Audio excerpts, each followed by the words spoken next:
बिस्मिल्लाहिर्रहमानिर्रहीम। Welcome to the YouTube channel. हमारा series of lecture database के हवाले से जारी है।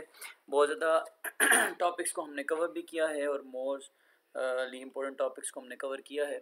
आज का टॉपिक भी बहुत इंपॉर्टेंट होने वाला है, स्पेशली अगर आप एक स्टूडेंट हैं और आप किसी भी लेवल के एग्ज़ाम के अंदर हैं, बैचलर बीएस लेवल्स, तो आपके लिए एक इन्फॉर्मेटिव टॉपिक है और ये बहुत फ्रीक्वेंटली पेपर के अंदर ये चीज़ आस्क की जाती है। और इसको ना सिर्फ अपने पेपर पॉइंट ऑफ व्यू से अंडरस्टैंड करना है, बल्कि आपने इसको as a fundamental concept of databases के तौर पे भी अंडरस्टैंड करना है कि जब आप इम्प्लीमेंटेशन लेवल के ऊपर होंगे तो आपको इन चीज़ों की ज़रूरत पड़ेगी।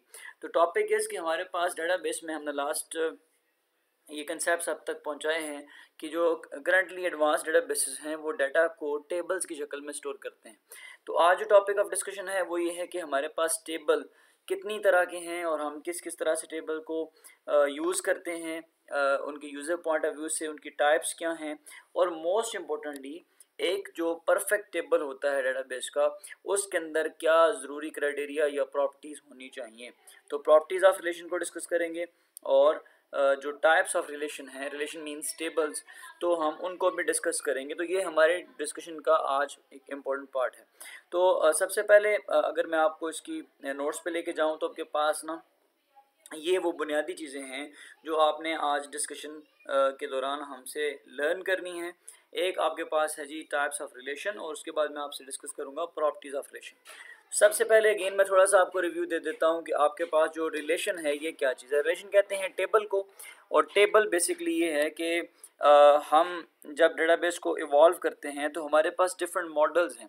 डेटाबेस डाटा स्टोरेज टेक्निक है और हमारे पास डाटा को स्टोर करने की मुख्तलिफ टेक्निक्स हैं। उनमें से कुछ टेक्निक्स ऑब्जेक्ट बेस्ड हैं, कुछ टेक्निक रिकॉर्ड बेस्ड हैं, कुछ हायरार्किकल टेक्निक्स हैं, कुछ नॉन हायरार्किकल टेक्निक्स हैं। तो जो उसमें मोस्ट एडवांस और जो मोस्ट पॉपुलर टेक्निक है, जो कि इस वक्त दुनिया के सारे DBMS यूज़ कर रहे हैं। DBMS से मुराद है जितने भी लेटेस्ट सॉफ्टवेयर्स हमारे पास मौजूद हैं जिनके थ्रू हम डेटाबेस क्रिएट करते हैं। तो अब ऑलमोस्ट 90% ऑफ दी जो सॉफ्टवेयर्स हैं वो रिकमेंड करते हैं, प्रेफर करते हैं कि वो डाटा को रिलेशनल मॉडल के अकॉर्डिंग स्टोर करें। तो रिलेशनल मॉडल हमने ये लास्टली डिस्कस भी किया हुआ है। अगर आपने उसके ऊपर हमारी वीडियो नहीं देखी तो वो कर लीजिए कि उसको देखें, पहले आप उसको रिवाइज करें, फिर आपके साथ ये टॉपिक बेहतर तरीके से अंडरस्टैंडेबिलिटी डेवलप करेंगे। तो रिलेशनल मॉडल में डाटा रिलेशंस के अंदर सेव होता है, टेबल्स में सेव होता है। तो आपने टेबल्स के बारे में लर्न करना है कि टेबल की टाइप्स क्या हैं, और एक अच्छा टेबल, एक ऐसा टेबल जिसको हम कह सकते हैं कि table without anomaly, without any error, जो टेबल है वो कैसा टेबल होता है। तो पहले सबसे टेबल की टाइप्स देखते हैं। अगर आप डेफिनेशन ऑफ रिलेशन या डेफिनेशन ऑफ टेबल देखें तो हम कह सकते हैं कि table is a storage element, storage data structure that can store data about an entity, कि एक टेबल एक एंटिटी के बारे में डाटा सेव करता है। इसको इंटरसेक्शन ऑफ रो और कॉलम के नाम से भी जाना जाता है कि टेबल रो और कॉलम्स का मजमुआ होता है, और वो जितनी भी कॉलम्स हैं वो बुनियादी तौर पे टेबल आपकी एंटिटी के एट्रीब्यूट्स होते हैं। ठीक है, आई होप कि आपको एंटिटी की समझ होगी और आपने उसको अच्छे तरीके से पहले लर्न किया होगा उस मॉडल को। तो एंटिटी के एट्रीब्यूट्स टेबल के कॉलम के अंदर आएंगे, और जो एंटिटी के इंस्टेंसेस हैं, ठीक है, वो टेबल की रोज बनती हैं। एग्जाम्पल, अगर एक स्टूडेंट का टेबल है तो स्टूडेंट के एट्रीब्यूट में उसका रोल नंबर होता है, रजिस्ट्रेशन नंबर होता है, फ़ी होती है, उसका सब्जेक्ट और उसके क्लास का नेम हो सकता है। तो ये हैं एट्रीब्यूट्स ऑफ स्टूडेंट। तो जब हम इसे रिलेशनल मॉडल में लेकर आएंगे तो हम एक टेबल बनाएंगे जिसका नाम होगा स्टूडेंट, और जो एट्रीब्यूट मैंने भी आपके सामने गिने वो बेसिकली क्या होंगे, वो उस टेबल के कॉलम्स बनेंगे। उसके बाद अगर हमारे पास स्टूडेंट के अंदर 20 या 15 या 30 या 100 स्टूडेंट्स हैं तो हर एक स्टूडेंट जो है वो उस टेबल का एक रो के अंदर वो पार्टिसिपेट करेगा, रो के तौर पे मेंशन होगा। तो उसको हम इंस्टेंसेस ऑफ एंटिटी कह सकते हैं कि हर जो इंग्रेडिएंट आ रहा है, जो जो टेबल का हिस्सा बन रहा है, इंस्टेंस वो होगा और वो रो के अंदर मेंशन किया जाएगा। तो हम हर रो में एक स्टूडेंट का डाटा डालेंगे, रो 1 2 3 4 अप टू सो ऑन, आप रो को लेके जा सकते हैं। तो ये टेबल का बुनियादी स्ट्रक्चर होता है। तो मैंने इसको आपके सामने रिवाइज किया। अब आते हैं टेबल्स की टाइप्स के ऊपर। टेबल बुनियादी तौर पे 3 तरह के डेटाबेस में यूज़ होते हैं। बेस टेबल है क्यूरी रिजल्ट्स टेबल है और व्यू का एक टेबल होता है। सबसे पहले बेस टेबल क्या है? बेस टेबल आपके सामने एक ऐसा टेबल होता है, आप इसके नाम से भी जाहिर आपको कि ये टेबल किसी दूसरे टेबल से ओरिजिनेट नहीं किया गया, डिराइव नहीं किया गया। बेस का मतलब बुनियाद होती है, तो बेस टेबल आपके पास एक ऐसा टेबल है जो कि डेटाबेस में बनाया जाता है डायरेक्टली एंटिटी को देख के। ये वो टेबल है जो कि database designers, database developers entity से डेवलप करते हैं, एंटिटी को देख के बनाते हैं। हमने लास्ट एक लेक्चर किया था कि हम किस तरीके से एक ER डायग्राम एंटिटी मॉडल को किस तरह से रिलेशनल मॉडल के अंदर कन्वर्ट कर सकते हैं। तो उसमें हमने यही सीखा था कि हम एंटिटी को देखकर टेबल कैसे बनाएंगे। तो मैंने आपको बताया था कि हर एंटिटी जो हमारी ER मॉडल में होती है, उस एंटिटी का नाम, उसी नाम के ऊपर हम टेबल का नाम रखते हैं। उस एंटिटी की जो एट्रीब्यूट्स हैं वो हमारे टेबल के कॉलम्स में आ जाएंगे, और उस एंटिटी के जितने इंस्टेंसेस होंगे, चाहे वो 1 है या मैनी है या जो भी नंबर ऑफ इंस्टेंसेस हैं, वो हमारे टेबल में रोज़ की शक्ल में आ जाएंगे। तो बेस टेबल बुनियादी तौर पे वही बात है, वही कंसेप्ट हम दोबारा रिवाइज कर रहे हैं कि बेस टेबल बनाया जाता है एंटिटी को देखकर। जिस तरह की एंटिटी होती है उस तरह का टेबल बनता है। अब जिस तरह की एंटिटी से मुराद है कि आपके पास स्ट्रॉन्ग एंटिटी भी है, वीक एंटिटी भी है, सुपर एंटिटी भी है, सब एंटिटी भी है, ठीक है। तो हर एंटिटी का एक अलग से टेबल बनाने का तरीका भी है जो हमने उस वीडियो में डिस्कस किया हुआ है। अगर आपने वो भी नहीं देखी तो जाकर उसको रिवाइज करें। तो base table directly ER model से लिया जाता है और ये एक पहला बुनियादी टेबल होता है और ये किसी दूसरे टेबल से डिराइव नहीं किया गया। ये ओरिजिनल टेबल है जो कि डायरेक्टली रिक्वायरमेंट से लिया गया है और ये किसी दूसरे टेबल से नहीं लिया गया। इसे कहते हैं बेस टेबल, ठीक है। नॉर्मली एक डेटाबेस के अंदर बुनियादी तौर पे 8-10 बेस टेबल्स बनाए जाते हैं जो कि उन बुनियादी एंटिटीज़ के ऊपर जो है ना वो बिलोंग उनसे कर रहे होते हैं, उन एंटिटीज से जो कि हमारे उस ऑर्गेनाइजेशन की फंडामेंटल एंटिटीज़ हैं जिस ऑर्गेनाइजेशन के लिए हम डेटाबेस बना रहे हैं। लाइक अगर आप कॉलेज का डेटाबेस बना रहे हैं, यूनिवर्सिटी का डेटाबेस बना रहे हैं, तो स्टूडेंट और टीचर ये दो बुनियादी फंडामेंटल एंटिटीज़ हैं जिनके बगैर ये ऑर्गेनाइजेशन रन नहीं हो सकती। इस तरह से फ़ी और सैलरीज ये दो बुनियादी फाइनेंशियल एंटिटीज़ हैं जिनके साथ हमने जो है ना वो प्रोसेसेस करने हैं। तो इस तरह की जो फंडामेंटल एंटिटीज़ होती हैं उनको हम इवॉल्व करते हैं रिलेशनल मॉडल के अंदर टेबल्स की शक्ल में, और ऐसे टेबल को हम बेस टेबल कहते हैं। तो ये सबसे पहले बुनियादी बात आपने समझनी है कि बेस टेबल जो है ना वो बनाया जाता है और इसको अकॉर्डिंग टू रिक्वायरमेंट्स हम लेटर ऑन हम इसको एडिट भी कर सकते हैं, हम इसको डिलीट कर सकते हैं। इसमें कोई कॉलम ऐड करना, रिमूव करना, किसी रो को ऐड या रिमूव करना, ये सारी चीज़ें हम SQL लैंग्वेज के थ्रू, स्टेटमेंट्स के थ्रू हम ये काम करवा सकते हैं। क्यूरीज के थ्रू टेबल बनाया भी जा सकता है, रिमूव किया जा सकता है, उसे ट्रंकेट कर सकते हैं, यानी उसकी डाटा वैल्यूज़ रिमूव कर सकते हैं, उसमें किसी कॉलम को ऐड करना, रिमूव करना, ये सारे ऑपरेशन मॉडिफिकेशंस मुमकिन हैं बेस टेबल के बारे में। उसके बाद सेकंड हमारे पास टेबल आता है, उसका नाम है query results table. Query result वो एक टेबल होता है जो कि कोई बेस टेबल नहीं है, बल्कि किसी बेस टेबल के ऊपर जब हमने कोई प्रोसेस किया, हमने उसके ऊपर कोई एल्गोरिदम अप्लाई किया, कोई हमने उसके ऊपर कमांड दी बेस टेबल को, और उस कमांड, उस क्यूरी, उस प्रोसेस के जवाब में जो रिजल्ट हमारे सामने शो होगा वो भी टेबल की शक्ल में शो होगा रिलेशनल मॉडल के अंदर। और उस टेबल को जो कि हमारी किसी प्रोसेसिंग, किसी क्यूरी, किसी कमांड का रिजल्ट है, उसे कहते हैं क्यूरी रिजल्ट्स टेबल, ठीक है। एग्जांपल इज कि आपके पास स्टूडेंट का टेबल है और हम उसमें से उन स्टूडेंट्स को के डाटा को देखना चाहते हैं जिनके ग्रेड A हैं, या हम कहते हैं कि जिनकी फ़ी एग्जेम्प्टेड है, जो स्कॉलरशिप पे बच्चे पढ़ रहे हैं, उनका रिकॉर्ड हम देखना चाहते हैं। या कोई भी आप अपने जहन में ले आएँ, ऐसे एम्प्लॉय ले आएँ जिनकी जी सैलरीज मोर देन 50,000 हैं, कोई भी क्यूरी हो सकती है। तो किसी भी टेबल के ऊपर, किसी बेस टेबल के ऊपर जब क्यूरी की जाती है तो वो क्यूरी, वो प्रोसेसिंग का जो जवाब हमारे सामने टेबल की शक्ल में आता है, ऐसे टेबल को, ऐसे जवाब को हम क्यूरी रिजल्ट्स टेबल के नाम से जो है ना वो मेंशन करते हैं। तो ये हमारे पास सेकंड टाइप ऑफ टेबल है। अब क्योंकि ये टेबल खुद से बनाया नहीं गया, ये कोई ओरिजिनल टेबल नहीं है, बल्कि ये किसी कमांड का आंसर है, जवाब है, किसी प्रोसेसिंग का रिजल्ट है, तो जो भी इसके रिजल्ट में हमारे सामने आएगा हम उस डाटा को सिर्फ व्यू कर सकते हैं, हम उसके अंदर मॉडिफिकेशंस नहीं कर सकते, हम खुद से किसी को उसमें से एलिमिनेट या रिमूव नहीं कर सकते। हम प्रोसेस चेंज कर सकते हैं, हम कमांड चेंज कर सकते हैं, जब कमांड बदलेगी तो कमांड का रिजल्ट भी बदल जाएगा, लेकिन जो रिजल्ट हमारे सामने पिक्चराइज होगा, पेश किया जाएगा, नज़र आ रहा होगा, उस रिजल्ट के अंदर हम अपनी मर्जी की चेंजेस नहीं कर सकते, क्योंकि वो एक आंसर है किसी क्वेश्चन का, तो हम उसके अंदर आंसर के अंदर चेंजिंग नहीं करेंगे, बल्कि हम अपनी क्वेश्चन के अंदर अगर चेंजिंग करेंगे तो हमें नया आंसर वो रिजल्ट के तौर पे सामने ले आएगा। सो ये बात आपने याद रखनी है कि क्यूरी रिजल्ट टेबल को हम चेंज नहीं कर सकते, बेस टेबल को चेंज कर सकते हैं क्योंकि वो हमने खुद बनाया है, और क्यूरी रिजल्ट हमारी किसी प्रोसेसिंग का जवाब है, जो कि जवाब सिर्फ देखा जा सकता है, उस जवाब को आप चेंज नहीं कर सकते जब तक आप अपनी प्रोसेसिंग चेंज ना करें, वरना आंसर हमेशा वही रहेगा। लास्टली हमारे पास जो टेबल की एक आखिरी टाइप है उसे हम कहते हैं व्यू।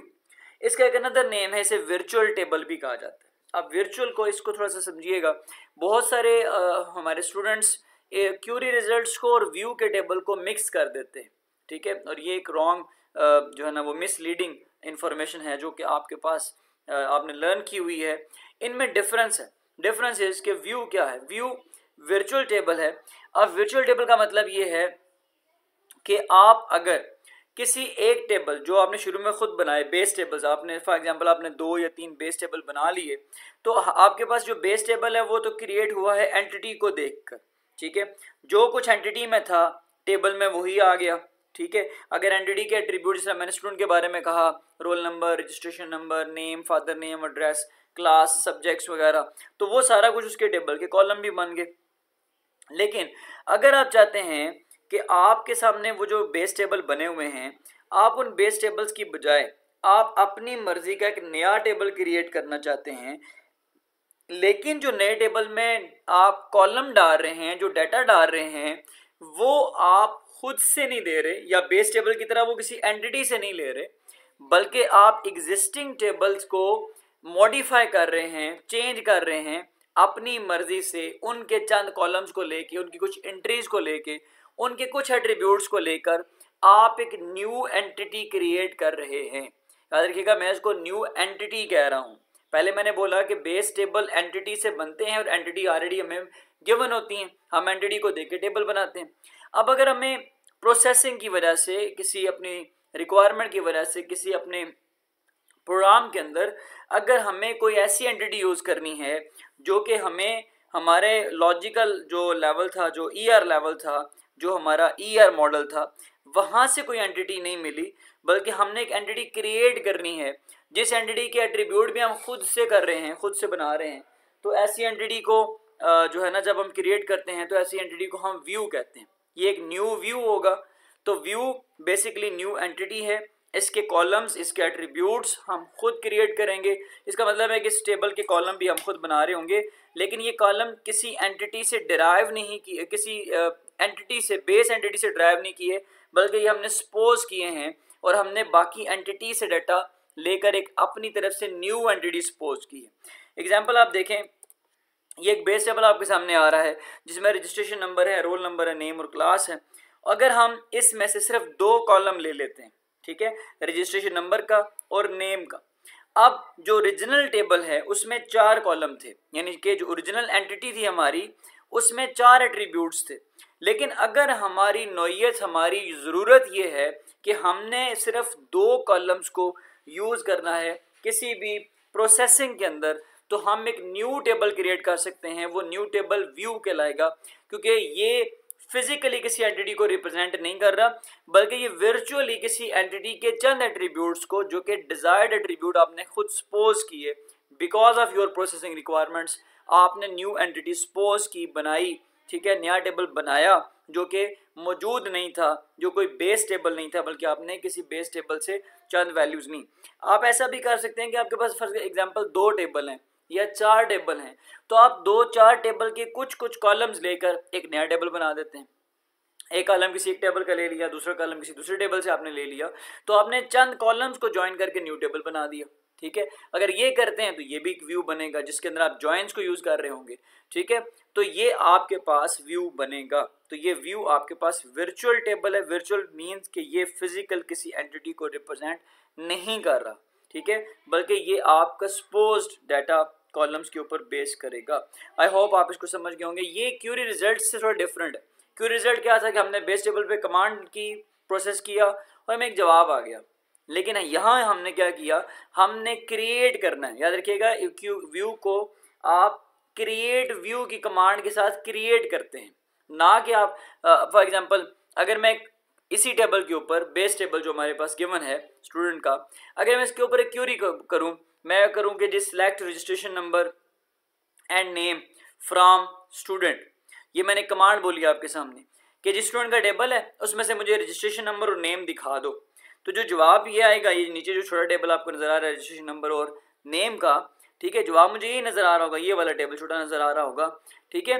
लेकिन जब ये मुझे टेबल नजर आएगा तो मैं अब ये नहीं कह सकता कि मैंने एक व्यू बनाया है, नहीं, ये आपने क्यूरी की और क्यूरी का रिजल्ट आपने देखा, इसे आप बोलेंगे क्यूरी रिजल्ट, ठीक है। लेकिन अगर मैं क्रिएट व्यू की कमांड यूज करूं, क्रिएट व्यू के अंदर मैं मेंशन करूं रजिस्ट्रेशन नंबर कॉमा नेम के व्यू बनाओ, व्यू में रजिस्ट्रेशन नंबर ले लो और नेम ले लो फ्रॉम स्टूडेंट के टेबल से। अब मैंने नया टेबल बना दिया क्रिएट की कमांड के साथ, ठीक है। तो क्रिएट की कमांड के साथ व्यू बनता है और आप अपनी मर्जी से ये टेबल क्रिएट करते हैं। ये होता टेबल ही है लेकिन वर्चुअल है, क्योंकि ये फिजिकली किसी एंटिटी से नहीं लिया गया, बल्कि आपने अपनी प्रोसेसिंग के लिए खुद से बनाया हुआ है ये टेबल। तो आई होप आप इस एग्जाम्पल के बाद इसको समझ गए होंगे कि व्यू क्या है। ये तीन बुनियादी टेबल होते हैं जी डेटाबेस के, एक क्यूरी रिजल्ट है, एक व्यू है और एक बेस टेबल। तो टोटल 3 ही टेबल होते हैं डेटाबेस की टेबल्स की टाइप के अंदर। अब लास्ट चीज हमने डिस्कस करनी है, मोस्ट इंपॉर्टेंट है, अगर आप रिलेशनल मॉडल के अंदर नॉर्मलाइजेशन एक बड़ा टॉपिक आगे आएगा, उसको आप अगर समझना चाहते हैं तो आपने हमेशा जो है ना वो ये साथ कुछ एडवांटेजेस हैं, एडवांटेजेस ऑफ व्यू, ये मैंने बातें आपसे कर ली कि सिक्योरिटी हो सकती है, क्यूरी सिंप्लिसिटी हो सकती है, स्ट्रक्चरल सिंप्लिसिटी हो सकती है।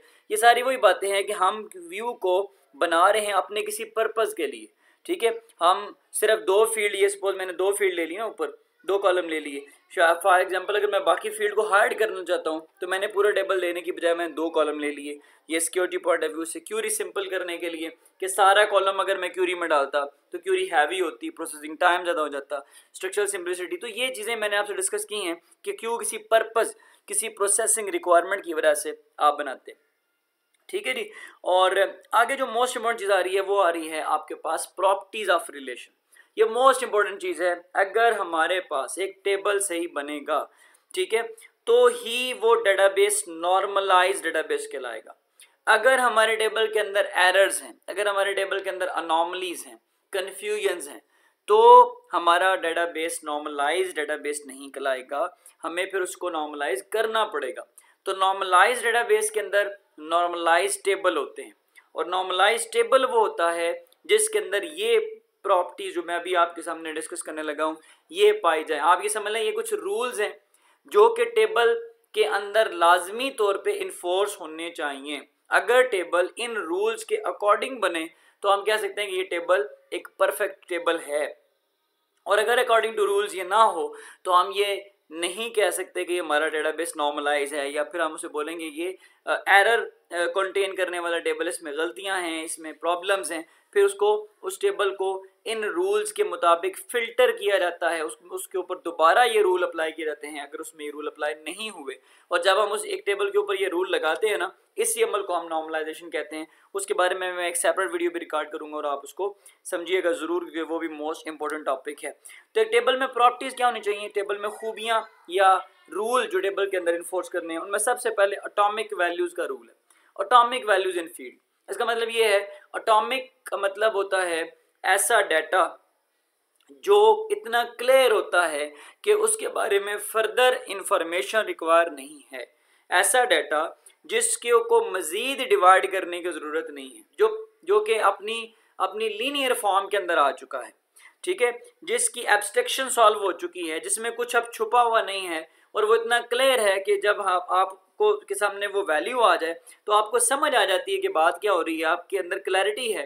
तो ऐसे डाटा को जो क्लैरिटी रखता है उसको हम एटॉमिक डाटा कहते हैं। तो जब डेटाबेस के टेबल में वैल्यू डाली जाए तो values should be atomic, value clear होनी चाहिए, और ताकि वो आपके डेटाबेस की जो फील्ड्स हैं उनको नॉर्मलाइज ना करना पड़े फर्दर, ठीक है। या आप ये भी कह सकते हैं कि वैल्यूज क्लियर तब होंगी जब वैल्यू एक से ज़्यादा ना हो। एटॉमिक का मतलब एक ये भी है कि आपके एक कॉलम के अंदर, एक सेल के अंदर एक ही वैल्यू होनी चाहिए। अगर मल्टीपल वैल्यूज हैं तो कन्फ्यूजन बरकरार रहेगी, क्यूरी मुश्किल हो जाएगी, क्योंकि एक क्यूरी में हम जो क्राइटेरिया लिखते हैं वो किसी खास वैल्यू के बारे में लिखते हैं।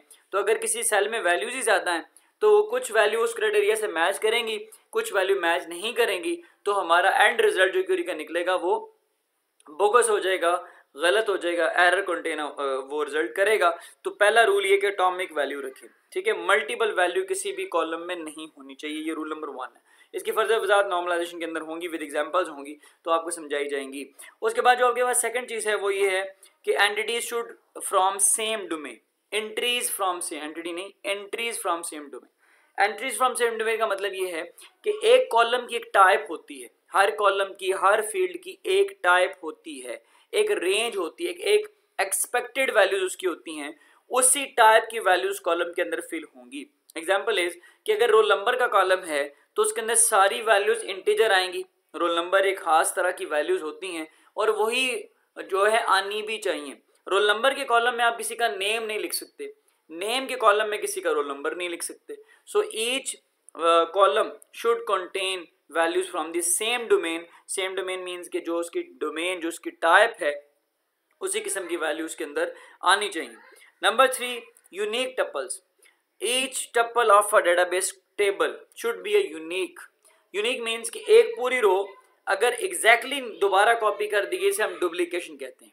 लेकिन अगर एक पूरी रो की के अंदर फॉर एग्जांपल 4 कॉलम या 5 कॉलम पर मुश्तमिल एक रो है, और अगर उस 5 कॉलम की रो में एक कॉलम की वैल्यू को आप डिफरेंट कर दें, 4 वैल्यू वही रहे जो बाकी रो के अंदर भी हैं, तो आप उसको कह सकते हैं कि डुप्लीकेशन हमने ख़त्म कर दी, ठीक है। एग्जांपल इस के एक बच्चा, उसका नाम आप कह लें सेम है, 2 बच्चे उनके नेम भी सेम है, उनके फादर नेम भी सेम है, उनका ड्रेस भी सेम है, उनकी क्लास भी सेम है, उनके सब्जेक्ट्स भी सेम है, लेकिन अगर उनके रोल नंबर डिफरेंट हैं तो हम ये कह सकते हैं कि उनकी वैल्यूज़ यूनिक हो गई। तो ये रूल है कि डेटाबेस डुप्लीकेशन को अवॉइड करता है, इंश्योर करता है यूनिकनेस को। तो each value of row, each row of a column, each row of a table should be unique, ठीक है। तो ये रूल नंबर 3 है जो हमने फोर्स करना है कि रोज कॉपी नहीं हो सकती। Number 4, attribute name should be same. Attribute कहते हैं कॉलम को, तो हर कॉलम का नाम दूसरे कॉलम से डिफरेंट होना चाहिए। ये भी, इसका भी डायरेक्ट तल्लक क्यूरी से है कि जब हमने क्यूरी करनी है तो हमने वहाँ कॉलम का नाम मेंशन करना होता है। तो एक नाम एक ही कॉलम का हो सकता है, 2 कॉलम सेम नेम के साथ नहीं हो सकते, तो कॉलम के नेम अलग अलग होने चाहिए। ये रूल नंबर 4 हो गया। रूल नंबर 5 कि आपके पास जो कॉलम की तरतीब है उसकी कोई अहमियत नहीं होती, ठीक है। अगर रोल नंबर का कॉलम आपकी प्राइमरी की है तो लाजमी नहीं है कि प्राइमरी की वाला कॉलम या यूनिक वैल्यूज वाला कॉलम पहले पे आप लिखें। पहले पे लिखें तो अच्छा है, नॉर्मली पहले पे लिखा जाता है, लेकिन अगर आप उसको उठा के आखिर में लिख देते हैं तो भी कोई फ़र्क नहीं पड़ता। फ़र्क पड़ेगा जब आप कॉलम कॉपी करेंगे या 2 कॉलम्स के सेम नेम रख देंगे, तो फिर वो एरर आ जाएगा। वरना आपका जो कॉलम की तरतीब है वो मैटर नहीं करती कि कौन सा कॉलम किस पोजीशन पर है। इसी तरीके से जो रो की इनसिग्निफिकेंट टपल सीक्वेंस का मतलब यही है कि आपके पास जो रो की जो है ना वो तरतीब है वो भी मैटर नहीं करती। अगर एक बच्चे का रोल नंबर 1 है और वो आखिर में उसकी वैल्यू आ रही है टेबल में तो भी कोई मसला नहीं है। आल्दो आप शॉर्ट करके उसको पहले नंबर पे ले आएंगे, वो कितना बड़ा प्रॉब्लम नहीं है। लेकिन आप अगर इसकी प्रॉपर्टी ऑफ रिलेशन के अंदर देखें तो कॉलम की तरतीब और रो की तरतीब मैटर नहीं करती। सिर्फ एक चीज़ प्रॉब्लम क्रिएट कर सकती है, वो डुप्लीकेशन। डुप्लीकेशन ना हो, रो की वैल्यूज कॉपी ना करें, सेम रो कॉपी ना हो जाए कहीं, और कॉलम के नेम सेम ना हो जाएं, तो ये एरर की तरफ हमें लेके जा सकता है। वरना आपके पास सारी जो रो हो जाएं या कॉलम हो जाए उनकी तरतीब मैटर नहीं करती। तो आई होप जी आप इस टॉपिक को समझ गए होंगे। ये मोस्ट इम्पोर्टेंट टॉपिक है इम्प्लीमेंटेशन पॉइंट ऑफ व्यू से भी और लर्निंग पॉइंट ऑफ व्यू से भी, कि हमें डेटाबेस कि रिलेशनल मॉडल को जब हमने समझना है तो हमें ये पता होना चाहिए कि व्हाट इज़ रिलेशन, यानी what is table, what are the different types of table and what are the basic properties of table और रिलेशन, जिनके अकॉर्डिंग एक टेबल को आप एक परफेक्ट टेबल कह सकते हैं विदाउट एनी एरर। तो आई होप कि आप इसको समझ गए होंगे, तो इसको ज़रूर लर्न करें। If you have any question आप कमेंट सेक्शन में मेंशन कर सकते हैं, मैं उसका रिप्लाई भी आपको करूँगा।